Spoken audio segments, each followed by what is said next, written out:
Olá a todos, aqui estamos nós no nosso primeiro vídeo. Vamos falar de cristais, como havia sido prometido anteriormente.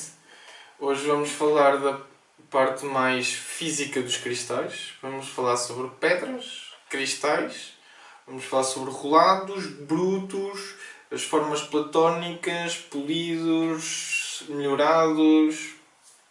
Sim, uns laminés na parte mais física dos cristais. Como eu disse, pedras e cristais. Grande diferença é a nível visual.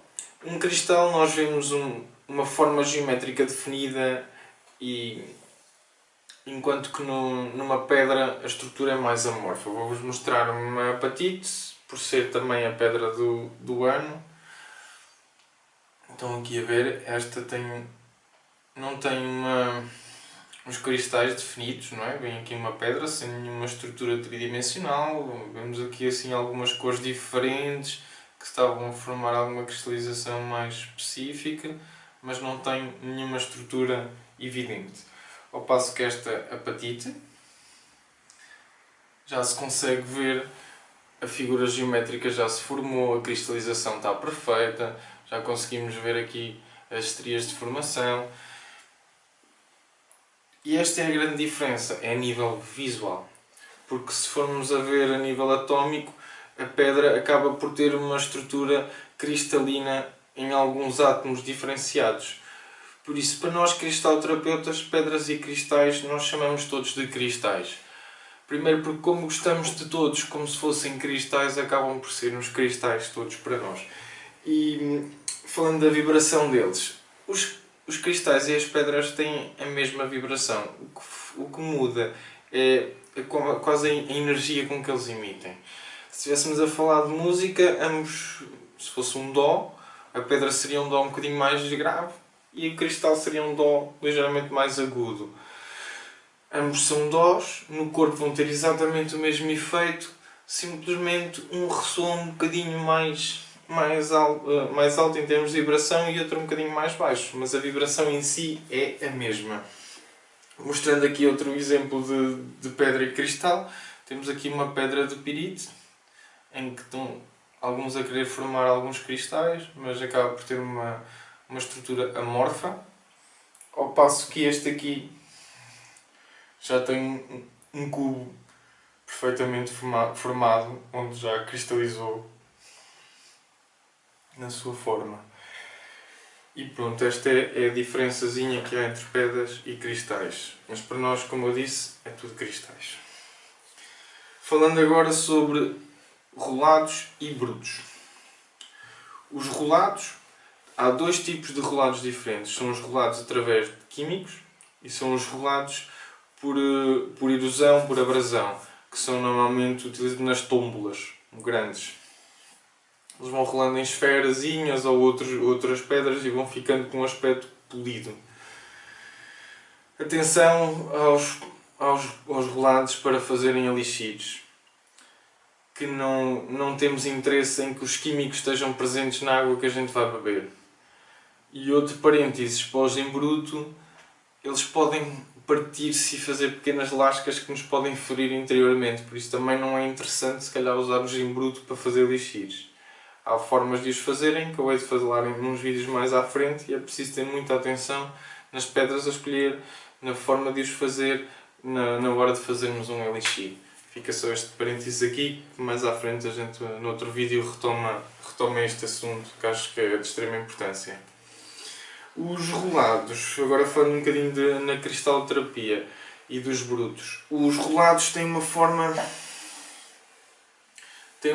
assim. Este não é bem rolado, mas acaba por ter assim um leve polimento e acaba por ser mais macio, a energia vai de uma forma mais harmoniosa espalhar-se, não tem nenhuma aresta que seja um ponto de aceleração energética, ao passo que, por exemplo, este, que é a mesma coisa, são ambas cianides, já tem várias laminazinhas que são pontos de aceleração energéticos que, em cima para tratar alguma coisa específica num local, eu não estou a enviar energia para aquele local, está a ser transmitida em feixes, e então eu não estou a tratar aquela zona, não estou a tratar aquele chakra. Enquanto que, lá está, como se for uma pedra rolada, esta é mais rolada, se for assim uma pedra rolada, acaba por a energia se espalhar de uma forma mais harmoniosa, e eu sei que estou a tratar este local específico. Não está a fugir a energia para outros lados. É um rubi isto, atenção. E pronto, e acho que é assim, é importante. Eu nas minhas sessões de cristalterapia preferencialmente uso relatos, precisamente porque eu acabei de explicar. Salvo algumas exceções, não é? Como cada caso é um caso, às vezes é necessário utilizar uma pedra em bruto para uma situação específica, porque a minha intuição assim o disse. E isso é bastante importante, seguirmos sempre a nossa intuição. Continuando agora a falar dos melhorados. Por exemplo, esta ponta que eu aqui tenho. Esta ponta foi melhorada, não é? Porque ela não veio assim da terra. Simplesmente usaram os lados que ela tinha e deram-lhe um polimento para ficar com um acabamento mais perfeito. Ela foi melhorada, ficou com a mesma forma, aspecto visual. Você tem aqui quase uma janelazinha. Enquanto que, por exemplo, estas pontas já são pontas muito mais brutas, naturais, foram extraídas desta forma, estão cheias de imperfeições laterais, vêem-se os riscos de crescimento, têm montes de imperfeições, o que torna o cristal ainda mais especial, a meu ver. Quanto a usar lapidados e estes melhorados ou os naturais, se eles forem lapidados com uma configuração específica, eles vão ser aquele mestre específico. Então a vibração daquele quartzo acaba por ser a vibração do mestre que nós queremos usar, seja ele natural ou não. Porque sabemos que a vibração do quartzo é simplesmente aquela estrutura tridimensional está-lhe a conferir uma vibração específica. Quer seja uma estrutura feita pelo homem ou uma estrutura feita pela natureza. O que importa é a forma visual que ele tem. É óbvio que eu prefiro, se calhar, encontrar um natural. É muito mais bonito encontrar um cristal que tenha, com um destes lados, tenha 8 arestas, do que estar a comprar um que foi lapidado assim pelo homem para ter aquele efeito, não é? O orgulho de uma pedra daquelas vir parar a mim acaba por ser muito maior, não é? São elas que nos escolhem, por isso quando tivermos a oportunidade de ter uma dessas, é qualquer coisa. E então, peço desculpa por este parênteses, mas achei interessante partilhar. Continuando, vamos agora falar das formas platónicas. Elas são muito interessantes trabalhar com elas em cristalterapia, porque as formas geométricas acabam por ter a vibração específica de cada um dos chakras.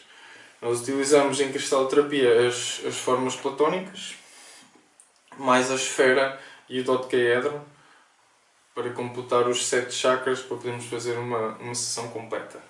Então, começando pelo chakra raiz, temos aqui a esfera. Tem uma vibração mais basal, semelhante ao chakra raiz. Depois passamos para o centro sacral, onde temos um tetraedro, esta piramidezinha.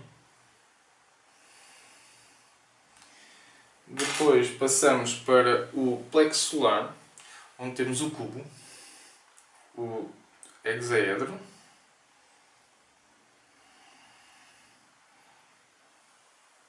Subindo mais um bocadinho e aumentando um bocadinho mais a vibração, temos o octaedro, que é do chakra cardíaco. Parecem duas piramidezinhas, quase como se fossem os três chakras de cima e os 3 chakras de baixo, e o coração aqui no meio a unir os dois lados.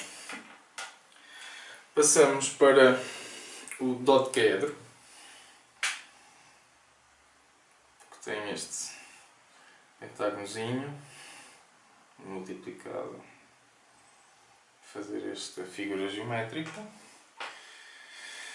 que é do chakra da garganta, e o icosaedro, da terceira visão,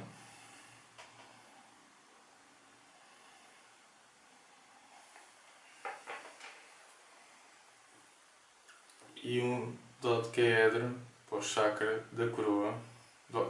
A Merkaba, peço desculpa, estava ainda lá atrás no chakra da garganta. Deve-me estar a faltar aqui qualquer coisa. Temos aqui a Merkaba para a coroa. O nosso veículo Merkaba. Elisa, depois há de falar sobre isso mais tarde noutros vídeos. Estes sólidos platónicos nós podíamos ter sem serem todos de quartzo. Podíamos ter, vamos a supor, a esfera de uma jaspe vermelha, o triângulo de uma cornalina e assim por aí fora as cores. Mas não tem interesse, porque aqui o que está em causa é a figura geométrica.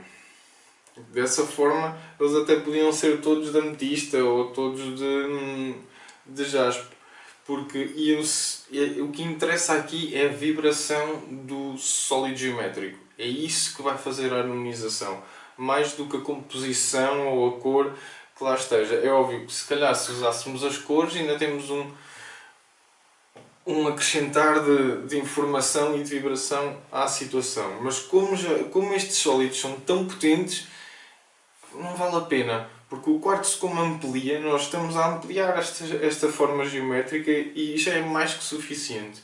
Aliás, por norma, até são sessões de cristaloterapia mais curtas, precisamente porque estes sólidos ressoam muito bem e têm uma estrutura muito energética. A estrutura tridimensional dos sólidos platónicos, mais a esfera e a Merkaba. As compras. Como comprar o cristal? Aconselho sempre nunca olharem para a posologia, estava a brincar, para a informação que dizem sobre aquele cristal. Aquele cristal serve para isto, para aquilo ou para aquilo outro. Não o façam. Vão a uma banca de cristais, vejam os cristais, mexam nos cristais e vocês sem querer vão ficar com alguns nas mãos. Automaticamente que a gente pega, sente a energia, vai pegando no outro, vai vendo. E o importante é que a gente traga aqueles que a gente quer trazer, nem sabe muito bem porquê. Porque essa energia que nos está a faltar, é essa energia que o nosso corpo necessita. E isso é muito importante, porque há milhares de cristais para certos fins, mas há um que ressoa mais connosco do que com outra pessoa. E isso é importante, é termos sempre atenção a que o universo vai trazer até nós aquilo que necessitamos. E nem sempre é na literatura. Às vezes a gente, ao sentir as energias, percebe bem qual é o que é para nós. E isso vale mais do que toda a literatura. Depois, continuando, como usar os cristais? Para mim, nós temos que experienciar o cristal durante um período mínimo de uma semana. E termos atenção e estarmos atentos a o que ele nos fez sentir, aquilo que sentimos durante esses 7 dias de diferente, em situações de atrito, depende do cristal, mas é importante termos um livro onde a gente escreva diariamente o que é que nos fez sentir de diferente ao usar aquele cristal no dia a dia. Eu digo período mínimo de uma semana, o ideal serão 2 semanas, que é para já termos várias situações diferentes do dia a dia, a rotina. Acho que é importante fazermos esse período e apontarmos tudo direitinho, porque faz mesmo a diferença nós termos esse trabalho. Vou dar aqui um parênteses numa situação que me aconteceu. Eu já andei com uma obsidiana durante muito tempo. Ok, senti o que senti, mas houve uma altura em que passei a juntar no mesmo bolso tinha uma malaquite e uma obsidiana.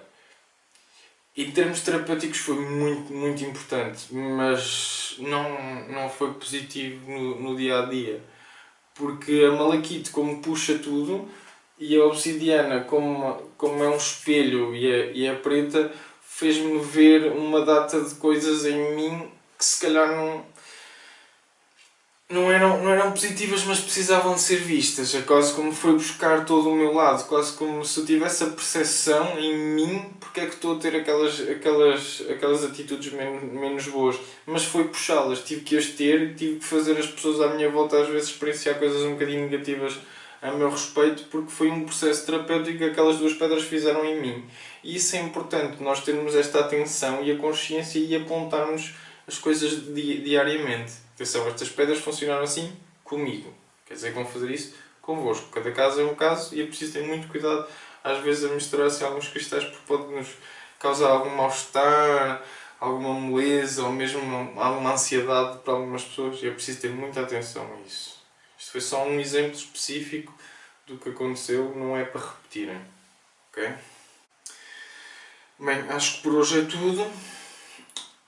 Se tiverem alguma dúvida, deixem nos comentários que eu vos respondo. Quanto mais não seja no vídeo a seguir. E obrigado por terem assistido. Eu sou o Guilherme e um até já a todos. Obrigado.